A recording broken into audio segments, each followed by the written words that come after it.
प्रखंड में है, अगर अपने गृह क्षेत्र में है, तो पति चला गया बाहर, अब पत्नी भी बाहर जाए नहीं तो उस स्थिति में पति तो आ नहीं सकता है यहाँ पर। कहीं तो पति पत्नी में, या तो अगर पत्नी के पास रहना है तो पति नौकरी छोड़े, यही ना हो सकता है। ये कौन नियम आ गया? ये जो पॉलिसी सरकार लाई है और ये अचानक से क्या कहा जाए, अचानक से चाहती है जो आमूलचूल परिवर्तन हो जाए, ये कहीं से भी व्यवहारिक नहीं होता है।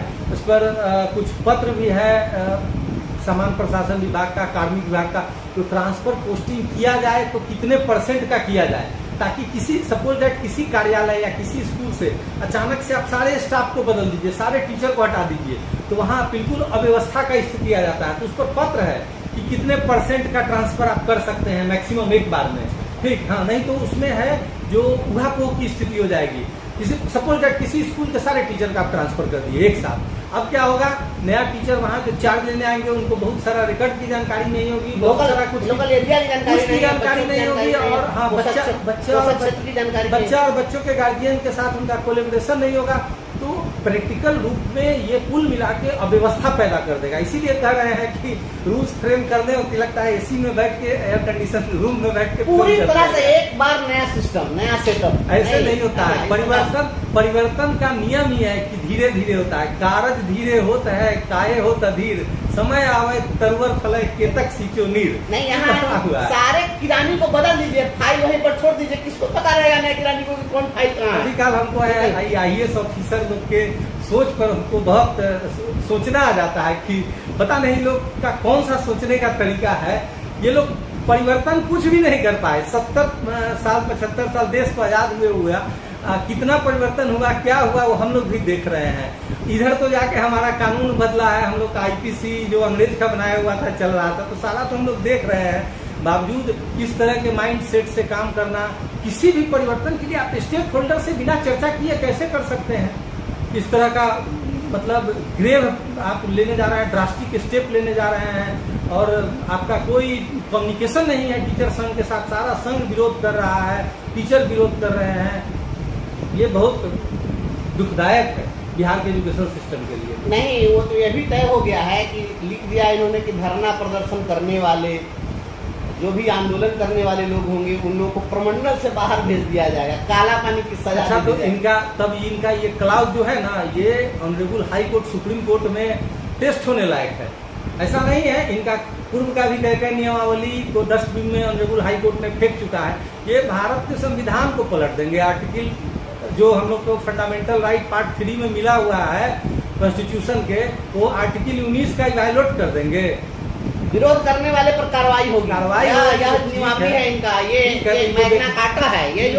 यह जो स्थानांतरण नियमावली है, ये बिहार सरकार का मैग्ना कार्टा है नहीं? अब इनको फॉलो करिए, है नहीं? साइमन कमीशन बनाए थे, ये साइमन कमीशन का रूल है कि विरोध करिएगा तो सीधे विरोध करना हर आदमी का मौलिक अधिकार है। लोकतांत्रिक मर्यादा में रह के कोई भी व्यक्ति विरोध कर सकता है।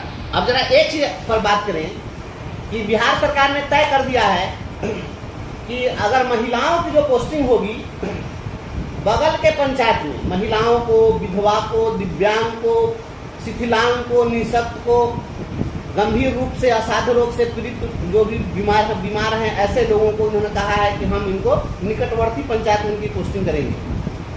तो बीमार अगर कोई होगा तो उस बीमारी में तय कर दिया है कि पति पत्नी में से कोई बीमार हो, बच्चा बीमार हो, यही पति पत्नी बच्चा, कैंसर रोग, किडनी संबंधित है, हाँ, जो भी बीमारी की बात की है इन्होंने, तो इस प्रकार की विषम परिस्थिति वाले लोगों को, तो उसमें कहा है कि पत्नी, बच्चा, पति पत्नी और बच्चा, बस 3 ही का इन्होंने दिया है। तो क्या माँ बाप को इसमें नहीं रखा जाना चाहिए? जिसके पास में जो इकलौता संतान हो, बेटा एक वो है, और उसका बाप माँ जीवित है, उसको बूढ़ा माँ बाप है, सास ससुर है उसमें, तो यह जो नियमावली है, मुझको तो लगता है कि मातृ-पितृ परित्यक्त अधिकार अधिनियम इन्होंने लगाया है। ये मातृ-पितृ परित्यक्तता का अधिकार है माननीय SCS साहब और माननीय मुख्यमंत्री जी। आपने राइट दे दिया शिक्षकों को कि अपने माँ बाप को छोड़ दो। ये कौन सा राज्य बनाना चाहते हैं आप? यह मातृ-पितृ परित्यक्तता अधिकार अधिनियम है आपके स्थानांतरण नियमावली। बताइए, रक्त संबंधी जो भी निकटतम आश्रित रक्त संबंधी कोई भी थे, माता पिता हो या सास ससुर हो, उसको तो इस परिधि में रखना चाहिए। इसको इन्होंने कैसे हटा दिया?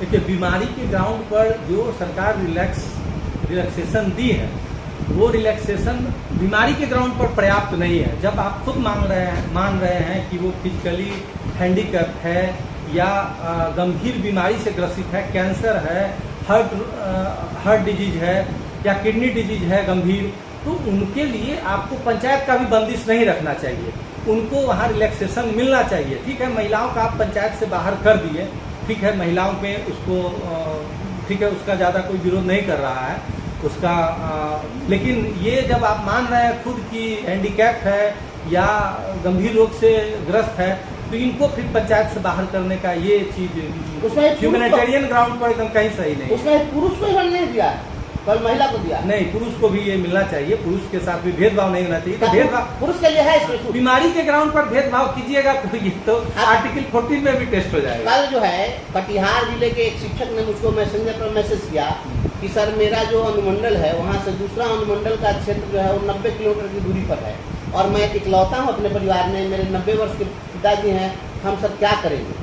तो बताइए कि अगर पुरुष है तो उसको माँ बाप का तो दिया ही नहीं है बीमारी के आधार पर, तो ये पुरुष क्या करेगा उस स्थिति में? तो माँ बाप को छोड़ के क्या करे? ये मातृत्व परित्यक्तता अधिकार पत्र है या क्या है ये नियम, क्या होगा? देखिए, सरकार एकदम अव्यवहारिक रूप से इसमें काम कर रही है। होना चाहिए कुछ, किया जा रहा है कुछ।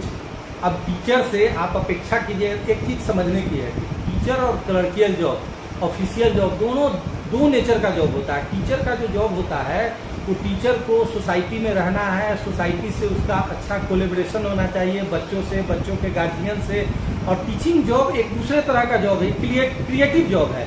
इसको सेम उसी प्रशासनिक डंडा से इसको ट्रीट कीजिएगा तो कहीं ना कहीं समस्या आना है। इसके अलावा रहा पोस्टिंग करने का सवाल, इतना दूर पोस्टिंग यदि अनुमंडल से बाहर 90 किलोमीटर बता रहे हैं, यदि कीजिएगा तो वो टीचर ढंग से काम कर पाएगा। आप अपने जिला मुजफ्फरपुर जिले में देखिए ना, मुजफ्फरपुर जिले का जो 1 नंबर पंचायत होगा, मुझको लगता है अहियापुर होगा, साहेबगंज का, जो केसरिया के नजदीक है, और ये पश्चिमी अनुमंडल में है। इनको अगर पूर्वी अनुमंडल में भेजा जाएगा तो वहाँ से मुजफ्फरपुर के मुख्यालय की दूरी 70 किलोमीटर होगी।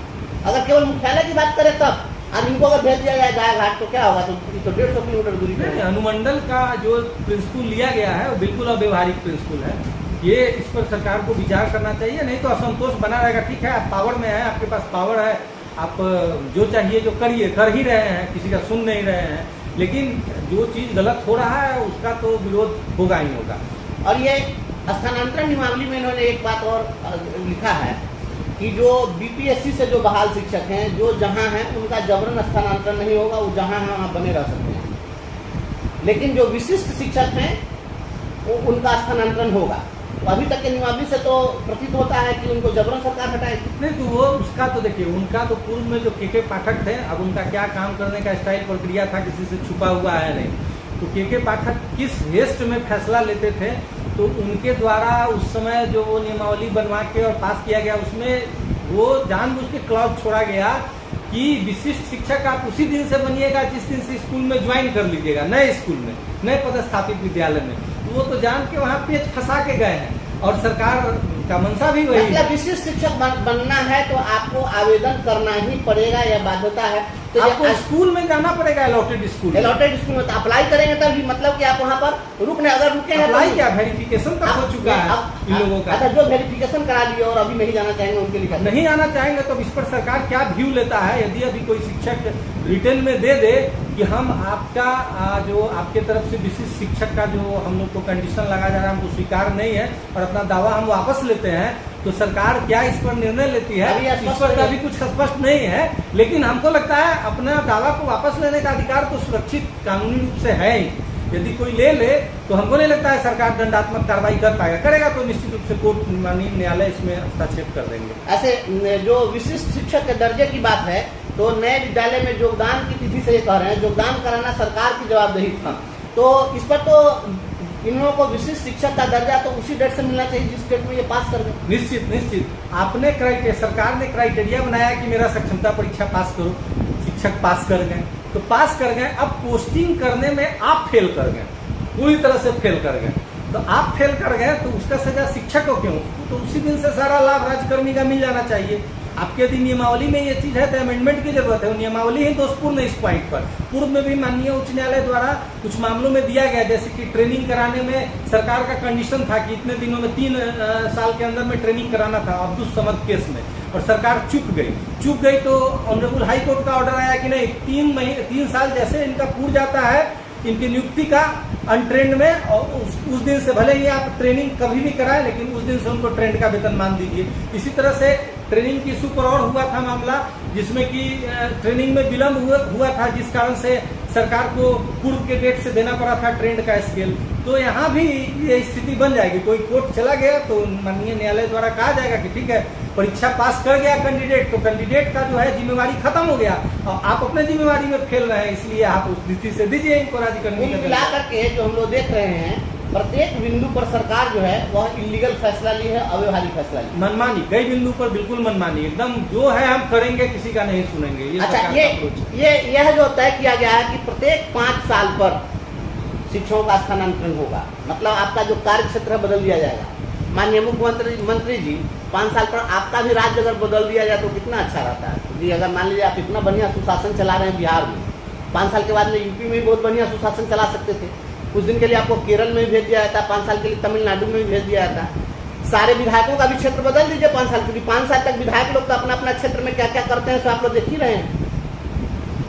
ये तो सब चीज देख रहे हैं। विधायक लोग तो पावर में रहते हैं तो सारे प्रशासन को भी अपने हिसाब से चलवाते हैं, तो ये लोग तो इतना प्रभाव कायम कर लेते हैं। तो 5 साल पर इनका क्षेत्र क्यों नहीं बदल दिया जाता? 5 साल पर शिक्षक को बदल दीजिएगा और 5 साल पर, या कितना व्यवहारिक है? क्या यह अन्य कर्मचारियों की तरह इनका स्थानांतरण करना उचित है?